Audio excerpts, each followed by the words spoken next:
very good morning to all of you. And first of all, I would like to thank FDA for holding this conclave and also for inviting me here to share my views with you. I'm from Association of Indian Universities. You have heard that it is a 97 years old body, but many of you may not be knowing. Of course, we have many member universities sitting here who will be knowing what AIU is, but many of you may not be knowing what AIU is.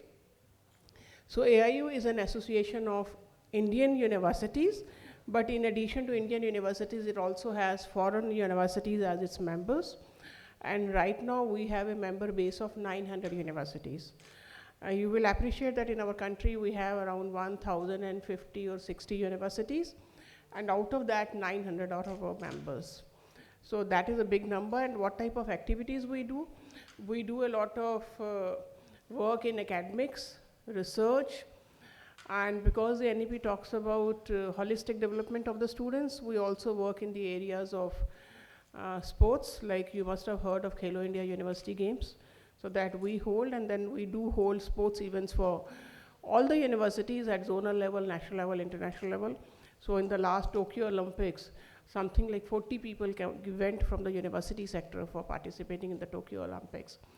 We also indulge in cultural affairs in the terms that we hold youth festivals for the university. So if any of the universities are here who are not participating in the youth affairs programs of AIU, or the sports programs, please do participate. They are very well attended, and especially the sports programs, they also help the students in getting the jobs in future, because the jobs are reserved for the winners of the sports events of the AIU sports events. Apart from that, the government of India has given us a very great mandate of equating foreign degrees with Indian degrees. So any student who is coming from a foreign university to India, and if he or she wants to study in India, say for higher education or for employment, they need an equivalence from AIU, and that is what we do. And we are doing a lot of research, innovation in equivalence of foreign degrees, and that is how so many you must have heard or maybe read in the newspapers recently that there was a MOU signed between the India and UK for mutual recognition of degrees, because so far one year program of UK was not recognized in India because the duration was less. So we keep on doing many innovations, and we are shifting from duration approach to the credit approach. So that is what AIU does. And many distinguished persons like Dr. Sarvapalli Radhakrishnan, Dr. Zakir Hussain, Dr. Shyama Prasad Mukherjee, they have been the presidents of AIU in the past. So right now we have 101st president, who is Dr. Suranjan Das, who is the Vice Chancellor of Jadavpur University. Now coming to theme of the conference, capacity building of individuals and the institutions. Dr. Rizvi was just saying that capacity building is important because institutions are built by people, not by the infrastructure. Day before, when Mr. Amit Shah, our Honorable Home Minister, when he was giving the speech on the 2nd anniversary of National Education Policy, he was also mentioning कि संस्थाएं मतलब या देश पहाड़ों से नहीं बनता, ज़मीन से नहीं बनता, इंफ्रास्ट्रक्चर से नहीं बनता, लोगों से बनता है. So similarly, I also recall that when Dr. Zakir Hussain, he was laying down the foundation stone of Jamia Millia Islamia, he said one thing, one sentence, it is in Hindi. He said, किसी भी संस्था को बनाने के लिए सामान से ज़्यादा अरमान की ज़रूरत होती है. तो सामान means सामान तो चाहिए, of course, building, libraries, labs you need. But Arman means the passion of the people who are working there, passion of the leadership, passion of the faculty, passion of the students. That is very important.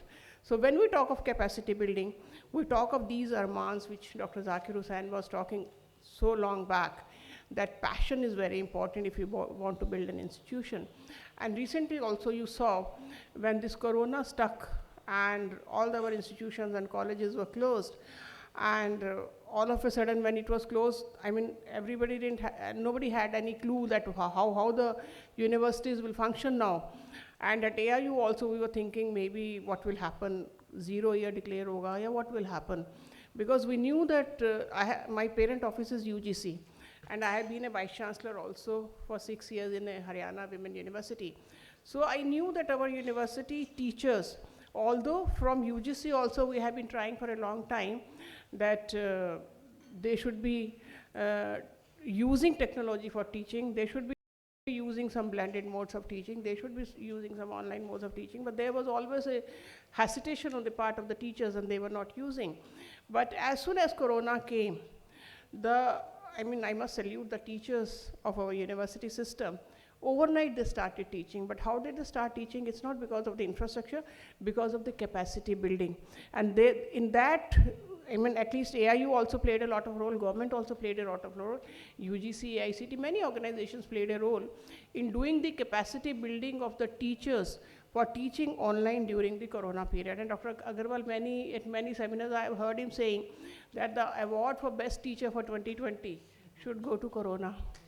because because it is the one which has sort of forced all our teachers to teach online, and the work which UGC could not do for so many years was done by Corona in one single year, or rather in 1 or 2, 3 months only.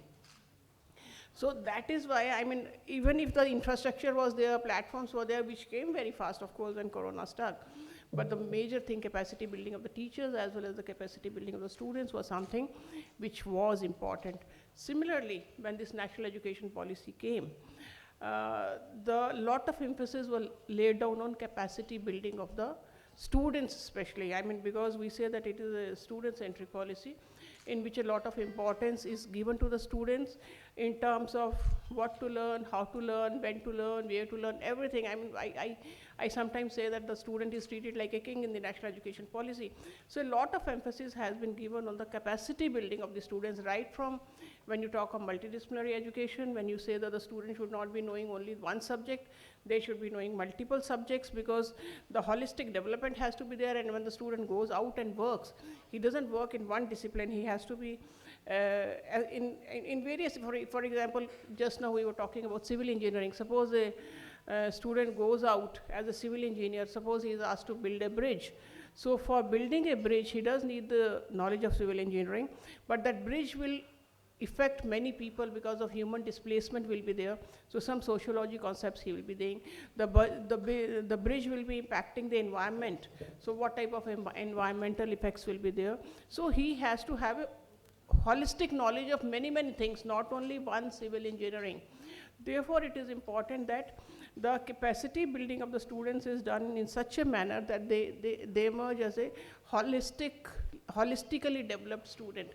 And that is why multidisciplinarity leads to not only the holistic development, but also the national education policy when it talks about skill development, for instance. So far what was happening was that we were giving the theoretical knowledge to the students, and in only few programs, internship was important. But as per national education policy, whether it is even in Hindi, history, everywhere, there should be an internship after every semester. So when you talk of an internship every semester, then where do you find that internship? The students will not go and keep on searching for the internships. So it is for the universities to find those internships for them. Of course, AICT has started a portal in which internships for engineering and technology are there. But for social sciences, humanities, languages, there is still a dearth of internships. So NSDC is here. So maybe we can find some internships for them, but the universities have to work a lot to sort of make an internship bank in which the students can apply and get the internship. Similarly, a lot of emphasis has been laid on apprenticeship embedded programs. So many universities are now, especially the online programs, they are running apprenticeship embedded programs so that the student is knowing at the shop floor that what they are learning. So not only at the shop floor, even in the industry, even in the, companies or the schools or many places, they are going to learn that how to do on-job training sort of things. So that is also there. And apart from that, when you talk of capacity building, we know that in our country, many a times, you have seen many reports which talks about unemployability. So unemployment is one issue. Of course, we are not concerned with that because that is something else, like unemployment has to be handled somewhere else, maybe in the industry sector. But unemployability is very much our concern, that we make our students employable. So for that, again, we have to do many things like curriculum revision, in the sense that curriculum, first, it should be outcome-based curriculum, and second, whatever, like if you think of the future jobs, what will be the future jobs say 10 years from now or 20 years from now, and are we syncing our curriculum with those future jobs? So that is very, very important. Future is of course AI, ML, and all this is being done, but the problem right now is we don't even know what exactly the future is, because future is changing so fast. So syncing with the future is also becoming a problem. So we just have to do the capacity building of our students, so they will be able to say sort of reskill or upskill themselves to do the jobs which will be there in the future. So that is, and then the way we teach. Mostly what happens is that the universities, in the universities, the teachers are using the lecture method of teaching. And many times we promote rote learning. Our examination system is also such that it promotes rote learning. But when you go to foreign universities, you always see that there is a flipped classroom model approach which is followed. But in our country, of course, the NEP recommends flipped classroom model. But then we have to train our teachers for flipped classroom model. We have to create the e-content, or train the teachers to create their own e-contents for this flipped classroom model. So the method of teaching has to be changed, the method of assessment and evaluation has to change, because the way we assess the students right now, and the 3-year examination which we take, and we saw during Corona how difficult it was to take that 3-year examination. So how we assess and evaluate the student throughout the semester, through not only a term and examination, but through multiple activities. It could be assignments, projects, activities, face-to-face interviews, group discussions. So many, case studies, so many ways are there to assess the students. So how to do all this? So in the nutshell, what I want to say is the NEP is also talking basically of the capacity building of the students, of the capacity building of the teachers, a very good concept which has been, which has evolved during the NEP is ABC. ABC is Academic Bank of Credit. Now, how ABC will help the students is under ABC, the student will open an account in Academic Bank of Credit. The way they open an account, like right now we open an account in a commercial bank and we deposit money in that bank. Similarly, in ABC, the student will open an account and deposit credits in that account rather than the money. So the way we have a passbook in our commercial bank, he will have a sort of passbook. Maybe exactly the terminology will not be passbook, but he'll be having a sort of passbook in which it will be given that how many credits the student has earned and how many credits he are debited. Like the way you take out the money is debited out of your account. So you can also debit the credits. How you debit the credits is like, suppose you do courses from different universities, and when you do course from a particular university, you get a certificate that you have done this course from this university, this is the grade and these are the number of credits. So that will be reflected in your passbook, that you keep on doing courses and it will keep on getting reflected in your passbook that this student has done this course from this university on this date with this grade and these many credits. So as the student keeps on accumulating the credits, suppose the student has accumulated 200 credits. And for a BA or a BSc or BCom, generally 120 credits are required. And if the core credits are complete in a particular area, and from a university has done 50% of the courses, so he will go with these credits to the university and say that give me a degree in lieu of these credits. And the university, because it is a member of ABC, will be obliged to give a degree to that student. So then those 120 credits will be debited from the account. So this is how the credits will be debited. Credit when he keeps on doing the courses, debit when he redeems these credits into a degree. So this is a very, very good concept, because it allows a student to learn from wherever they want to learn whatever they want to learn. Because right now, if he takes admission in BTech, he has to do engineering courses. If he takes admission in, say, BA, history, political science, he has to do those courses or related courses only. But now, with engineering, he can learn music. With engineering, he can learn history, political science, whatever they want to learn, because it may or may not be counted. But then he or she has the capacity. If he or she has the capacity, she has an opportunity to learn. Now there's an opportunity. If a student does not, say, get admission in IIT, so I sometimes jokingly tell the students that if you did not get admission in IIT, don't worry. IIT professor will come to your home and teach you at your convenient time on your laptop. Because all the engineering courses like NPTEL program, you would be knowing that all the engineering in the IITs, whatever the teachers are teaching in the class, that is recorded and put in the say hard disk, and then the students can access that free of cost. So right now it is an opportunity for the students when they can learn a lot from anywhere. Now classroom is not the limitation, university is not the limitation, those 3 or 4 years of the duration of the degree program is not a limitation. So it is a lifelong learning for the student from anywhere, anywhere. So that is real capacity building. So in real sense, if NEP is implemented in letter and spirit, the real capacity building of the students will be there, and the Atmanirbhar Bharat we are talking of, so we will be creating Atmanirbhar Bharat through Atmanirbhar students, through Atmanirbhar teachers, through Atmanirbhar universities.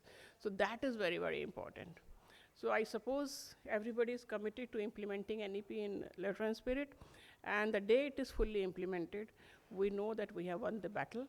India will once again be a Vishwa Guru, which we always talk about, and it will be really a Atmanirbhar Bharat. Thank you very much. Thanks to FDA for inviting me.